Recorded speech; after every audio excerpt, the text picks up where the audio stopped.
Hello, art lovers, and welcome to another segment of Meet Your Local Art Heroes. I am Juan Miguel Garcia, and we're coming to you from the Nogales Public Library, the site of the latest in the long list of murals that have beautified our town. And with me is the lead artist, Mr. Miguel Grijalva. Hi. Hi. Hi, how are you? I'm doing fine. So here we are, finally. The unveiling of the mural. How do you feel? Yes, sir. I feel great.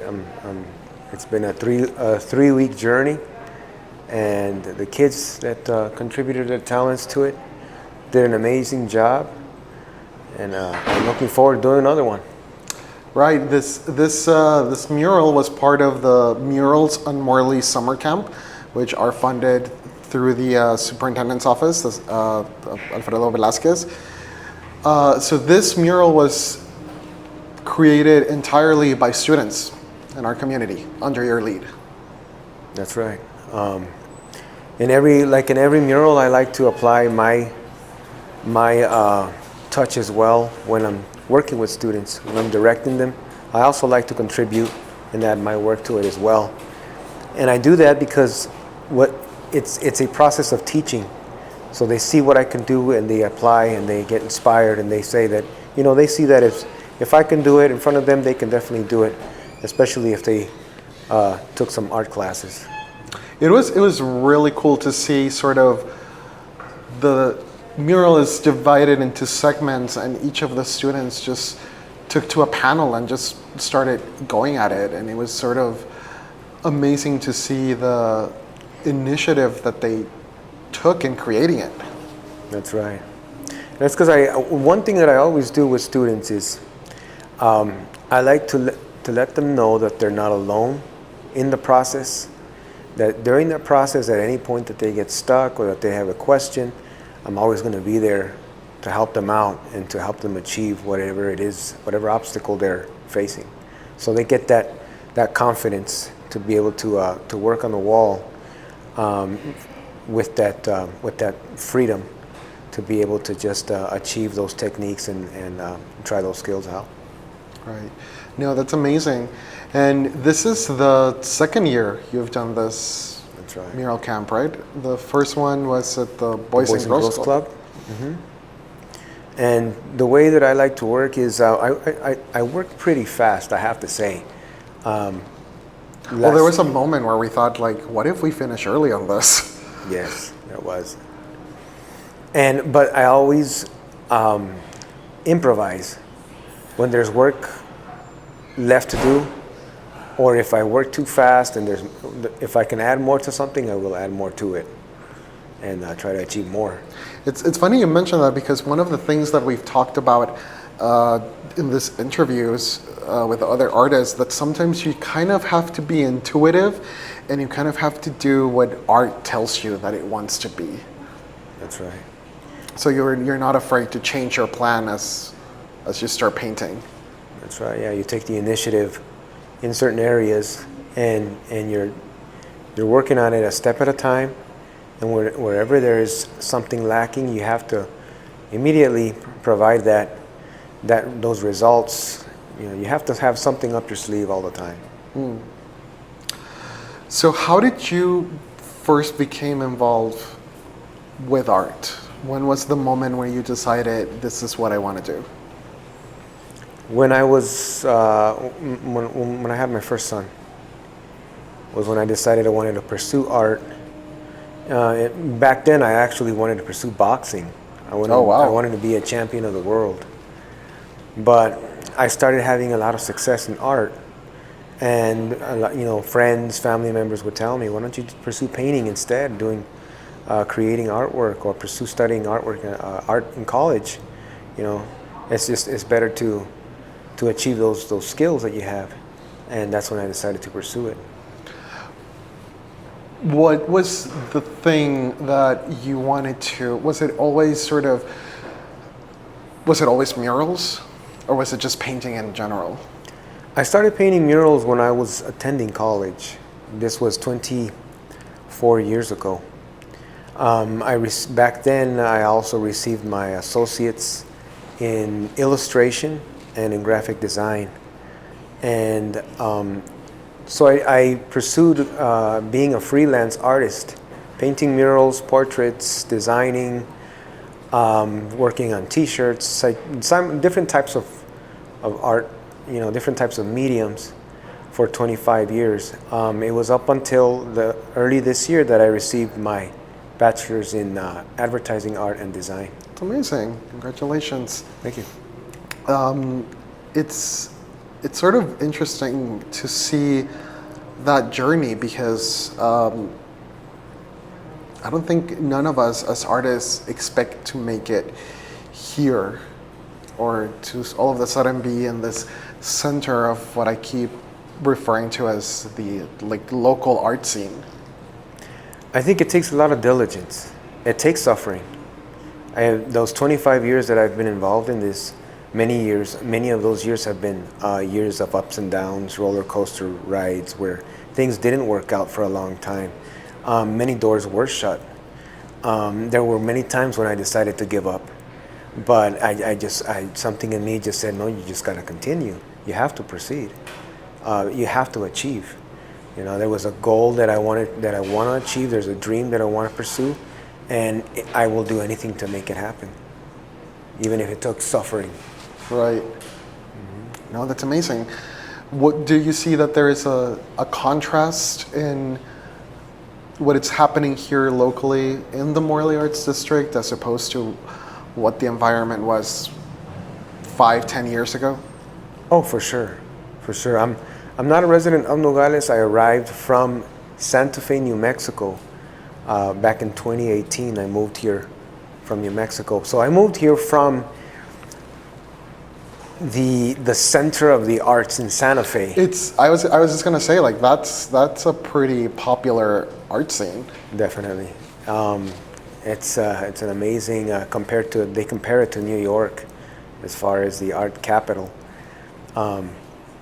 But yes, when I first got here, I didn't see much here, and I thought, I wonder if I'll ever have an opportunity to do something here. I'll have to do something online over the internet, look for work maybe in Tucson. But doors started suddenly opening, and then I started seeing the art movement grow within this city as well. And all of a sudden I started seeing artwork, murals, art promotions. It just started like a small explosion, and it's been spreading since. It's funny you mention that because it started with all of these murals that started going up and people like Priscilla Neftis, Tony Plack, and it was just this explosion of art that seemed to come out of nowhere. That's right. What was it like seeing, you as an artist and you as a muralist, what was it like sort of seeing those early stages of the Morley Arts District? At first, I was pursuing teaching. Since I had taught, I was an assistant teacher for 8 years. I started looking for work here as an assistant as well, and then that's when the opportunity came up I was hired at the Rio Rico High School. I started as an assistant there for the special ed department, and then the opportunity came up where they needed an art teacher.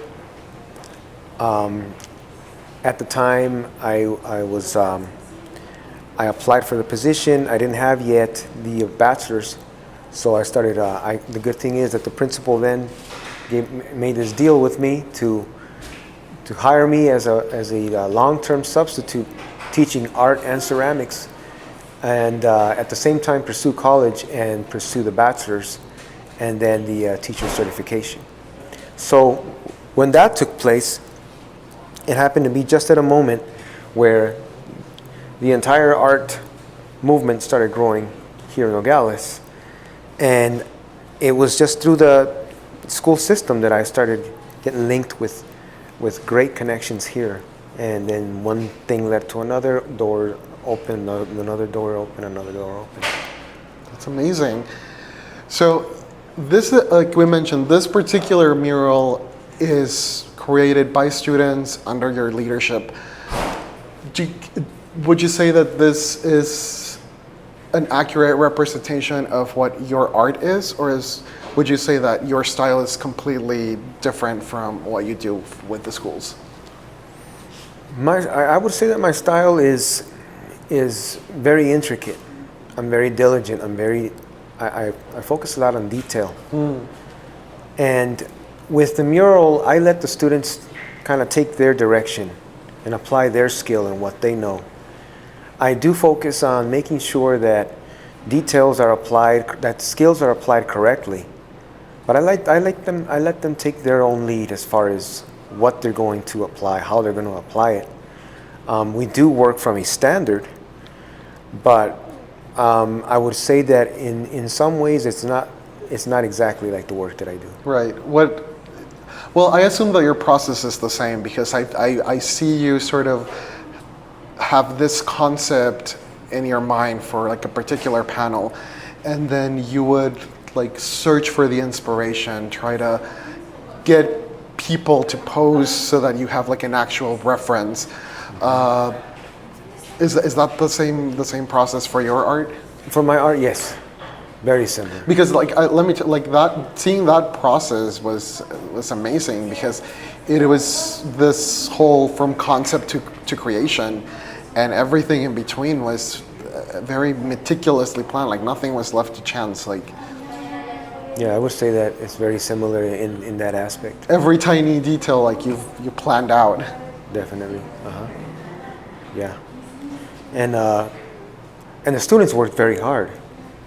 I was blessed to have students on my side that were very diligent to achieve their skills on this wall. So what is it that you like to paint when it's not something that is commissioned by someone else, or that people are not giving you directions at what it is that they want? When it's your idea from the beginning, how would you describe your art? In my art, I like to express music a lot within every piece. And I also like to work a lot on this desert. I like to take the initiative of working on desert scenes, sunsets. I grew up in Tucson, and sunsets there, I grew up, every afternoon was a beautiful sunset. So I'm geared towards the desert scenes, but yet I like to paint either vehicles, people involved in those desert scenes. And I also like working with this special medium called, I titled it Fresco de la Peña. It was passed on to me from Nereo de la Peña, who was a famous international muralist who painted using this technique in Italy, in Trento, Italy. He is the artist who painted the mural in Magdalena, Sonora, Mexico, where the Father Kino's bones are under exhibit. Oh, wow. So he used that technique in that dome many years ago. It's still there, but he passed on that medium to me, and I used that medium at the Palacio Municipal in Magdalena, Sonora, Mexico. Wow. And so I've painted a few scenes. I have a series of paintings that I have using that medium. It's a form of modified fresco, but because Nereo de la Peña put it together and taught it to me, I ended up, when he passed away, I named the Fresco de la Peña. That's amazing.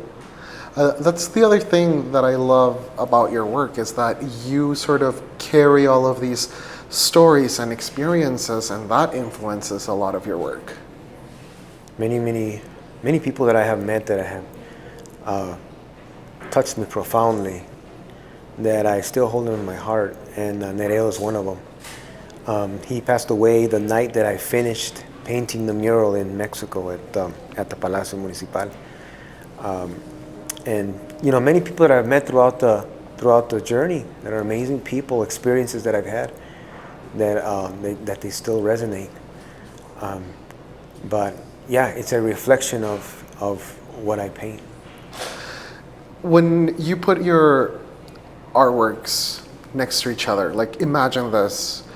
You start with your very first painting, as a student, as a child, whatever, and then you put them in chronological order in front of you, are you able to see all of those experiences reflected back at you? Yes. Yes, I could definitely see the culture involved. I can see a reflection of our culture, our traditions, our good side, our bad side, our music. A lot of it has to do with music, and music moves me in a lot of ways to painting. There are many times where I'm not inspired to do a piece, but if I play a certain song, it just sparks a new painting, and I'm totally inspired to do it. That's amazing. Is there any particular type of songs that you listen to that you're like, oh, I just have to put this one song to get in the mood?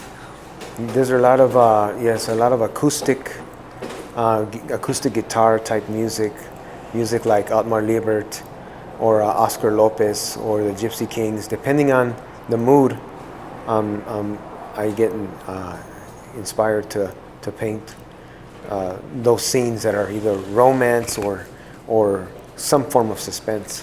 It's kind of cool because it's kind of like this intersection where all forms of art just start affecting one another. So like, it's all interconnected. That's right. It's all interconnected. I don't know if it affects other artists in the same manner. I might be totally different. But I grew up with my father was a musician, is a musician. So music was a big part of my life since my childhood. Are you also a musician? Like, do you play any instruments? Yes, I play a number of instruments. I started playing music back in 2014. It was part of ministry, a worship ministry, and we were playing every Sunday. Every Sunday we had to have a number of songs accomplished and practiced to set for church service, and I haven't stopped since. It's funny because like I was gonna say, 2014. It wasn't that long ago, but it wasn't that soon. It's kind of interesting to think that like, wow, a lot has happened. Do you ever see yourself pursuing music instead of as well as painting? At the moment, I'm teaching both of my sons to play different instruments, and I want to start a band eventually with them. We want to start our own rhythm, our own style. I think that it's something that's going to always go hand in hand with art, though. I'm always going to have the art to work with and the music to work with as well. Right. As we said, it's all this symbiotic relationship that like works hand in hand. Definitely. As someone who paints, I also love listening to music when I'm painting. Do you ever find yourself that the music tells you what to paint? Oh, most definitely. Because I've experienced something like that recently, and it was not an obvious thing, but I was listening to the song Cruz de Navajas, and it's sort of, I'm very much into surrealism, and that song is very surrealist in nature, and it inspired me to like paint a clock, but it had nothing to do with the song and nothing to do with the lyrics, but that's the image that came forward. I don't know if that's the same thing for you. Yes, in a very similar way. I could be listening to some kind of cosmic music, outer space music, like Dream State Logic, or I could be listening to Enya, I love Enya, or John Seary. And with John Seary and Dream State Logic, immediately I'll be painting nebulas, cosmos, planets, everything that's outside our reach. And then with the acoustic music, I'll be painting a whole different theme, like desert scenes and couples involved in this romantic essence. I love that you also give your works a narrative, because one of the panels here, the people are depicted in like dancing in the desert, and then all of a sudden you turned to me and you said that, and I felt that they were kind of lonely. So I figured there were these people just wandering the desert, and they stopped and they saw these two people dancing, and so I painted them. Definitely, yeah. But Yeah, this- do you do that for all of your paintings? That to give them a story, a background? Yeah, yeah. They all have to have something in the back. They all have to say something. It's like, it's almost as if two people, they couldn't say, they needed some form of company. The painting had to say a story.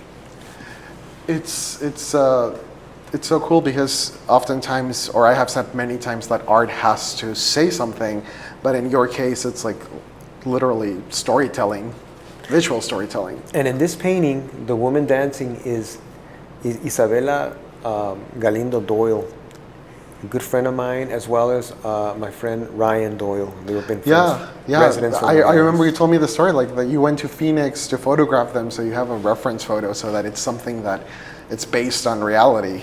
Definitely. It had to be, I had to spend time with them. I had to spend that moment with them to really absorb their energy, their world, and to be able to make that manifestation happen on the wall. That is so cool to, call it a manifestation, because you're right. Like, first, as artists, we see it in our head, and then we try to get it, to forge it into reality. And it's like a very simple process of just like, yeah, you see it in your mind and you paint it. But I think what you do is you almost imbue life into it. So it's not just an ephemeral thing, but it's something that contributes to the world it's been brought onto. And I don't know, I still don't understand how that happens, but it just happens. Right. It just happens. It just comes out of an individual. I still can't explain it. Maybe it's spiritual in the way beneath the things. Right. But it's definitely, it definitely causes an impact. Is there something that you definitely don't like to paint? That you would say, no, I would never do that. I kind of gear away from anything that's in relevance to satanic, or anything that's in that area. I kind of stay away from all that. Right. I don't like painting evil. What I see is evil. There was a time in my early 20s where I went through this Great Depression. I was doing things I shouldn't have done, where I started painting a lot of stuff that was evil. Like I was painting stuff that was decaying, and I mean, at the time I could also say that I was experimenting. Well, it's like we mentioned before, the influences or whatever it is that you're going through in your life influence the work. So if what you were painting at that time just so happened to be negative imagery, it's because you were going through like a negative time. Mm-hmm. But I think as artists, that is almost like the catharsis, because you don't keep it inside you by like putting it onto the canvas. It's almost like you're taking it out and being able to process it, or at least that's my feeling. Like an escape.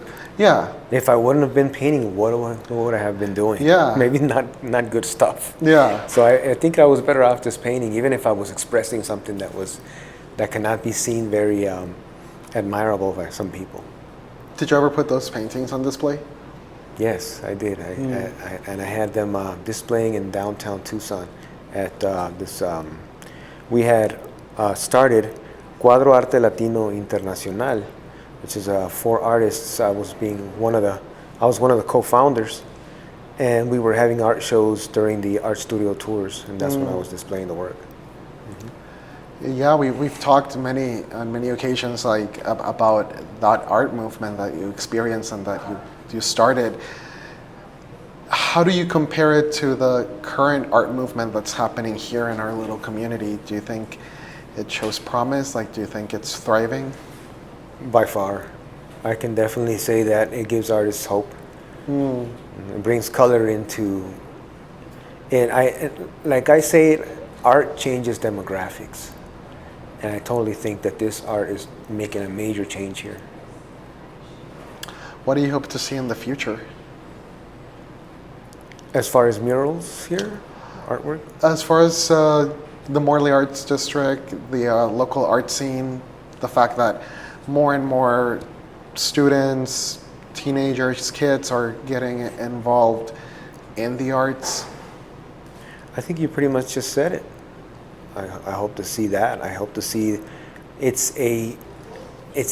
art is it's an amazing way of gearing the youth from drugs, from other types of addictions that are not good for the person.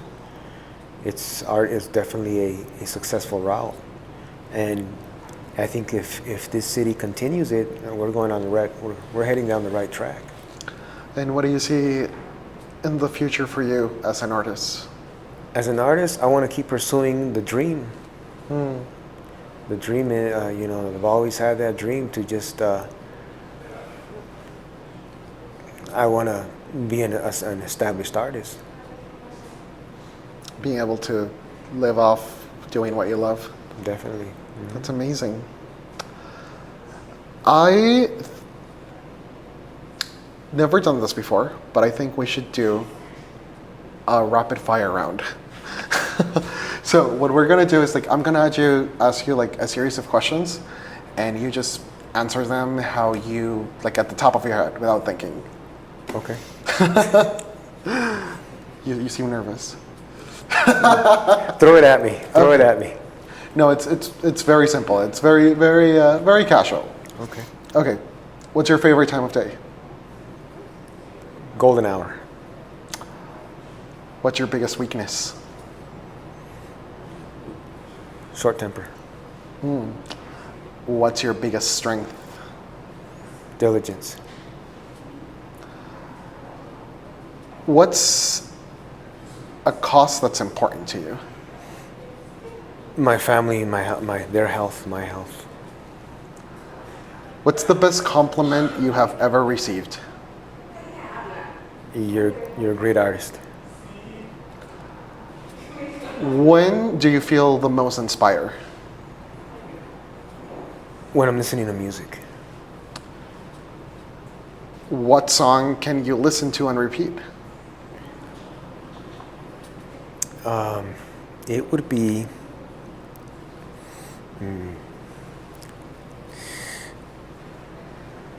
The limit does not exist. It just doesn't. Yeah, there's so many. There's so many. What's the most adventurous thing you've ever done in your life? I like traveling a lot. I like camping, doing outdoor stuff. I hope to one day travel to Spain, Italy. So it hasn't happened yet. It hasn't happened yet. You're gonna try to manifest it. That's right. Have you ever painted you on a trip, and No. then maybe you should paint yourself and being in Italy and being in Spain That would be a to good idea. forge it into reality. Forge it into reality. That's right. And finally, what's inspiring you in life right now? There are a few areas that are inspiring me. I would say I believe in a higher power. I believe in God. Spiritually, I'm very inspired. Life itself, family, my wife, my boys, they're very involved in my inspiration. I have a lot of support by them through good times, bad times, but they're always there to encourage me to proceed no matter what keeps posting as a challenge.